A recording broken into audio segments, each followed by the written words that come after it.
Hello students, good morning. How are you? Hope you are well. Welcome back to the topic of models. Models क्या है, इनका introduction और जो can, could और मे से related जो एक्सरसाइज है वो मैंने आपको दी है. आज हम रिपीट करेंगे कैन, कुड, मे को और बाकी के आगे के जो सारे मॉडल्स हैं उनको हम समझेंगे. तो फर्स्ट मॉडल मैंने आपको बताया can model. Can model present ability, present capacity, power और पॉसिबिलिटी के लिए किया जाता है. तो कैन मॉडल के यूजेस क्या है? एबिलिटी. एबिलिटी कैसी होनी चाहिए? प्रेजेंट एबिलिटी होनी चाहिए. और एबिलिटी अगर पास्ट की हो जाएगी, कैपेसिटी अगर पास्ट की हो जाएगी, पावर अगर पास्ट का हो जाएगा तो कुड मॉडल यूज लेते हैं हम. तो present ability, capacity, power, possibility and informal permission के लिए हम कैन मॉडल का यूज़ करते हैं, जैसे कि हमने लास्ट वीडियो में देखा. इसी तरह से हम जो कुड मॉडल है उसका यूज़ हम करते हैं एबिलिटी, कैपेसिटी, पावर, यानी जहाँ कैन का यूज़ होता है वहाँ कुड का भी होगा यूज़. बट जब सेंस पास्ट का हो, जब बात पास्ट की हो, तब कुड मॉडल का यूज़ किया जाता है. और एक कुड का स्पेशल यूज़ था, वो था जो रिक्वेस्ट बोलते हैं, जिसको पोलाइट रिक्वेस्ट बोलते हैं. तो सबसे ज़्यादा जो पोलाइट रिक्वेस्ट है वो कुड मॉडल शो करता है. ऐसे ही थर्ड मॉडल हमने पढ़ा मे मॉडल. मे मॉडल का यूज़ होता है पॉसिबिलिटी के लिए, परमिशन के लिए. और परमिशन भी कैसी? Formal permission. जब आप फॉर्मल प्लेस पे हो, फॉर्मल लोगों के साथ में हो, फॉर्मल परमिशन अगर चाहते हो तो मे मॉडल का यूज़ आपको करना है. एक मे मॉडल का यूज़ किया जाता है ब्लेसिंग के लिए. किसी को जब आप आशीर्वाद देते हो, जैसे मे गॉड ब्लेस यू, किसी को श्राप भी दे रहे हो, मे गॉड हार्म यू, ठीक है. तो ब्लेसिंग के लिए, कर्स के लिए, इनके लिए भी मे मॉडल यूज़ किया जाता है. तो मे के तीन ही यूज़ है. एक तो पॉसिबिलिटी. पॉसिबिलिटी भी कैसी?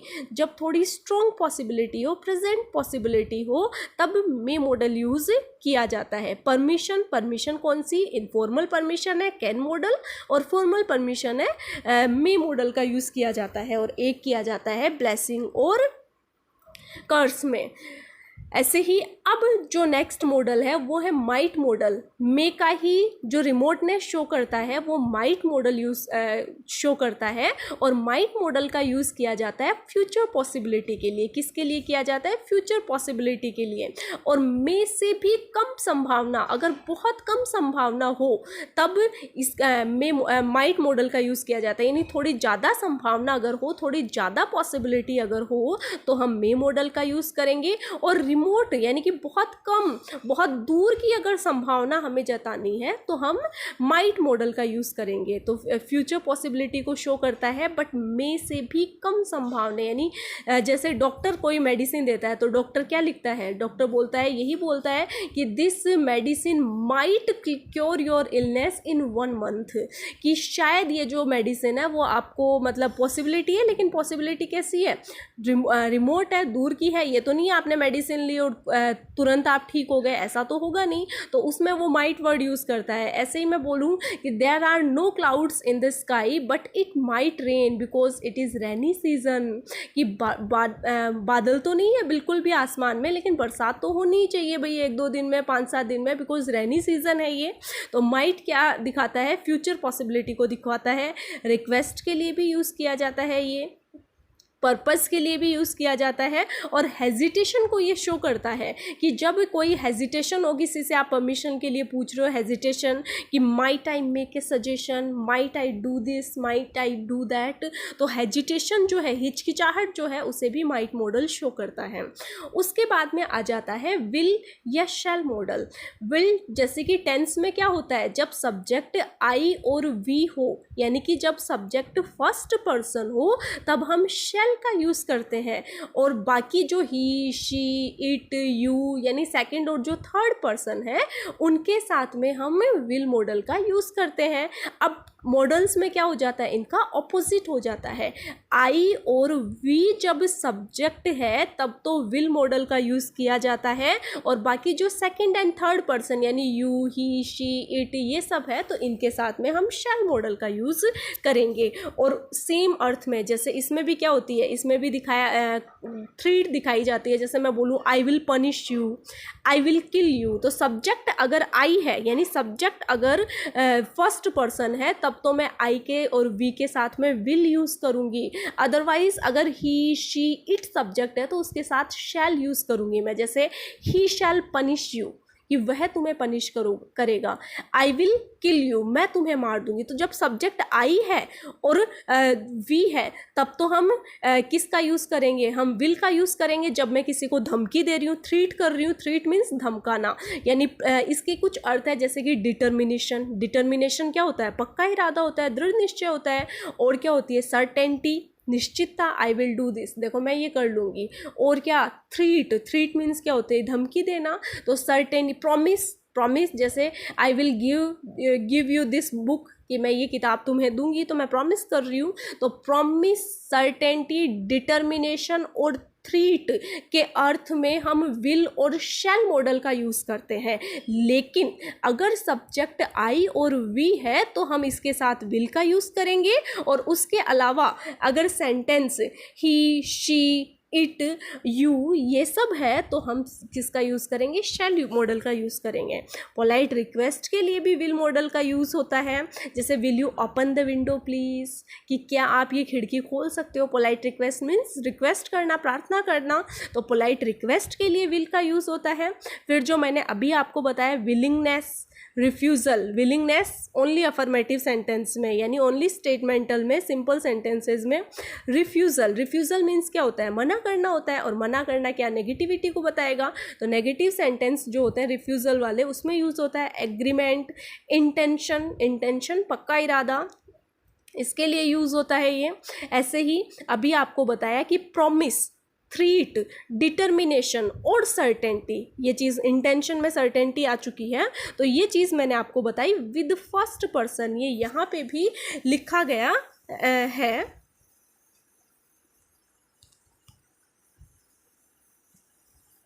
जैसे प्रॉमिस, थ्रीट, डिटर्मिनेशन। प्रॉमिस वादा करना, थ्रीट धमकी देना, और डिटर्मिनेशन क्या है, पक्का इरादा है।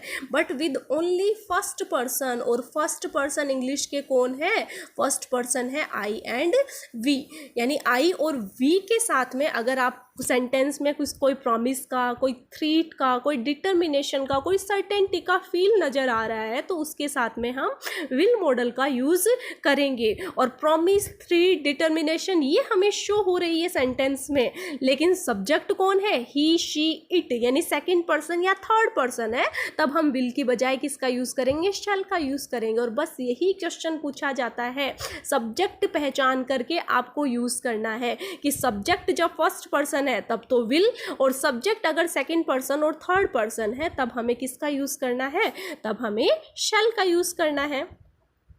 ऐसे ही हैबिट और ऑब्स्टिनेट इंस्टेंट के लिए भी, यानी जो हैबिट होती है बच्चों की, लड़कों की हैबिट्स हो जाती है, जैसे boys will be boys, boys तो क्या है, बॉयज़ है। Some girls will come late, कुछ लड़कियां आती ही लेट है, आदत से मजबूर। My husband will drop ash on carpet, ash गिरा देते हैं कारपेट पे, ये भी क्या है, उनकी हैबिट है। ऐसे ही कैपेबिलिटी के लिए, कैपेबिलिटी में भी आ चुकी है वही बात। तो ध्यान आपको इतना ही रखना है, एक ही बात को इसमें बार बार हर एक पॉइंट क्लियर बताए गए हैं अलग अलग से, लेकिन ध्यान इतना ही रखना है कि जैसे कैन और कुड मॉडल है वो आपको बता दिया, एबिलिटी, कैपेसिटी, पावर इनको शो करते हैं। ये तो दोनों के सिमिलर हो गए, एबिलिटी, कैपेसिटी और पावर। प्रेजेंट की है तो कैन यूज़ करो और पास्ट की है तो कुड यूज़ कर दो भाई। और ऐसे ही अलग क्या है, कैन में क्या अलग क्या था, इनफॉर्मल परमिशन। इनफॉर्मल परमिशन के लिए कैन यूज़ होता है और फॉर्मल परमिशन के लिए मे यूज़ होता है। एक ये हो गया यूज़। उसके अलावा कुड का यूज़ था पोलाइट रिक्वेस्ट में, और सबसे ज़्यादा पोलाइटनेस कौन शो करता है, कुड शो करते हैं। तो कैन एंड कुड क्लियर है। उसके बाद में मे का यूजेस इतना ही आप ध्यान रखो, एक तो फॉर्मल परमिशन के लिए, एक पॉसिबिलिटी। पॉसिबिलिटी कैसी होनी चाहिए, थोड़ी स्ट्रॉन्ग होनी चाहिए माइट के बजाय। तो जो स्ट्रॉन्ग पॉसिबिलिटी है, प्रेजेंट पॉसिबिलिटी है, उसके लिए हम मे यूज़ करेंगे। दूसरा यूज़ आपको बता दिया फॉर्मल परमिशन, और तीसरा यूज़ आपको बता दिया ब्लेसिंग और कर्स। तो मे का आप इतना क्लियर रखो। उसके बाद में माइट का सिर्फ इतना ही रखो ना। माइट का एक तो रिमोट पॉसिबिलिटी मीन्स बहुत कम संभावना, अगर हो बहुत कम किसी चीज़ की संभावना हो तब माइट का यूज़ करेंगे। और दूसरा आप इतना ध्यान रखो हेजिटेशन के लिए, कि जो हिचकिचाहट हेजिटेशन के साथ में आप कोई क्वेश्चन पूछते हो तो उसके लिए आपको माइट यूज़ करनी है, कि क्या मैं ये कर लूँ, माइट। तो हेजिटेशन को शो करता है माइट मॉडल। तो कैन, कुड, मे, माइट, इतना हो गया। अब इनके साथ में विल शैल साथ में लेके चलो। विल शैल का यूज़ इतना ही आप रखो, एक तो डिटर्मिनेशन के लिए, एक सर्टेनिटी के लिए, एक थ्रीट के लिए यूज़ किया जाता है ये। और किस अर्थ में, जब सब्जेक्ट आई और वी हो, फर्स्ट पर्सन हो, तब तो हम विल का यूज़ करेंगे। और फर्स्ट पर्सन के अलावा सेकंड पर्सन और third person, second person English का कौन है, सेकंड पर्सन है हमारे पास में यू। तो चाहे यू हो चाहे थर्ड पर्सन कौन हो जाते हैं, ही, शी, इट, किसी का नाम, दे, ये सब क्या है, ये सब थर्ड पर्सन है। तो थर्ड पर्सन के साथ में भी हमें किसका यूज़ करना है भाई, शैल का यूज़ हमें करना है। ठीक है, तो विल और शैल एक साथ क्लियर हो गया। अब विल का जो पास्ट रूप है वो होता है वुड। जैसे कैन का पास्ट क्या था, कुड, वैसे ही विल का पास्ट कौन है, वुड है, और शैल का पास्ट हो जाएगा शुड। तो इनके यूजेज जो हम विल में यूज़ करेंगे, अगर वो पास्ट में बात हम उनकी कर रहे हैं, तब किसका यूज़ होना है, वुड का यूज़ होना है। और वुड भी क्या, पोलाइट रिक्वेस्ट को शो करते हैं। तो पोलाइट रिक्वेस्ट वाले कौन से हो गए, एक तो कैन आ गया, एक पोलाइट रिक्वेस्ट में आपके पास में कुड मॉडल है, और तीसरा कौन सा है, वुड मॉडल भी है। लेकिन सबसे ज़्यादा पोलाइटनेस वुड मॉडल शो करता है। तो पहला इसमें बताया गया है कि पोलाइट रिक्वेस्ट के लिए, विनम्र जब हम प्रार्थना करते हैं उसके लिए हम पोलाइट रिक्वेस्ट के लिए वुड मॉडल का यूज़ करते हैं। जैसे would you open the window please, ठीक है, वही सेंटेंस। लेकिन ये क्या दिखाता है, ये आपका मतलब उस पर अधिकार नहीं है, आपकी अथॉरिटी नहीं है उस पर, उस चीज़ के लिए आप ये यूज़ करते हैं। तो सबसे ज़्यादा अगर इनका पूरी तरह से हायरार्की अगर रखी जाए, इनकी सीरीज़ बनाई जाए, तो कुड सबसे ज़्यादा पोलाइट है, वुड उससे कम है, और उससे कम है कैन। यानी कैन सबसे कम, उसके बाद में वुड, और उसके बाद में कुड। तो जहाँ भी पोलाइटनेस ज़्यादा अगर बात की जाती है वहाँ पे हम कुड मॉडल का यूज़ करेंगे। तो ऐसे ही पास्ट हैबिट के लिए, पास्ट हैबिट जैसे मैं क्या बोलूँ, मैं बोल सकती हूँ पास्ट हैबिट भी क्या, अच्छी और बुरी दो तरह की होती है। तो पास्ट हैबिट में क्या कह सकती हूँ, जैसे I would play with toys when I was a child. जब मैं एक बच्ची थी, छोटी बच्ची थी, तो मैं टॉयज़ के साथ खेला करती थी। ये मेरी क्या है, पास्ट हैबिट है। अब तो नहीं खेलती भाई मैं खिलौनों के साथ में। तो ऐसे ही पास्ट अगर आपकी हैबिट है, पास्ट हैबिट मतलब पुरानी कोई आपकी आदत है उसके लिए, और जो अब नहीं है, क्योंकि पास्ट हैबिट पास्ट कब बनेगी, जब वो प्रेजेंट में आपकी नहीं है। यानी प्रेजेंट में नहीं है, पास्ट है, पहले की आदत थी, अब छूट चुकी है। तो पास्ट हैबिट के लिए आप क्या यूज़ करोगे, पास्ट हैबिट के लिए आपको यूज़ करना है वुड मॉडल। एक और मॉडल है जो यूज टू, जो पास्ट हैबिट के लिए यूज आता है, वो हम उस वक्त बात करेंगे। तो पास्ट हैबिट के लिए यूज आता है वुड मॉडल। जैसे he would sit for hours watching the ships को देखती थी, बैठी रहती थी बहुत देर तक। He would blame Raman for everything. अरे वो तो हर बात के लिए रमन को ब्लेम करता था, तो उसकी तो पास्ट हैबिट है ये। ऐसे ही प्रेफरेंस मतलब क्या होती है, प्राथमिकता, कि भाई रादर आप ये टी लोगे या फिर आप कॉफ़ी लोगे। तो प्रेफरेंस के लिए भी वुड मॉडल का यूज़ किया जाता है। जैसे I would rather go, I would prefer to go means prefer करूँगा मैं। He would rather die than beg, भीख मांगने से तो बजाय वो मर जाना बेटर समझता है। ऐसे ही इन कंडीशनल सेंटेंस में भी यूज़ किया जाता है। जैसे if I were A bird I would fly, ठीक है, कंडीशनल सेंटेंस की अगर काश में बर्ड होता तो मैं ये उड़ता। तो ये क्या है, पहले इफ प्लस वर है तो आगे वुड आएगा, ये कंडीशनल सेंटेंस का रूल है। तो जैसे if I were A bird, अब बर्ड हो नहीं सकता, ये क्या है, हिपोथेटिकल है, इम्पॉसिबल कंडीशन है बिल्कुल। तो if I were A bird, अगर मैं बर्ड होता तो I would fly. If he come late he would be punished, अगर लेट आता तो वो पनिश्ड होता, आया तो नहीं ना लेट। तो ये भी क्या है, कंडीशनल सेंटेंस में भी वुड का यूज होता है।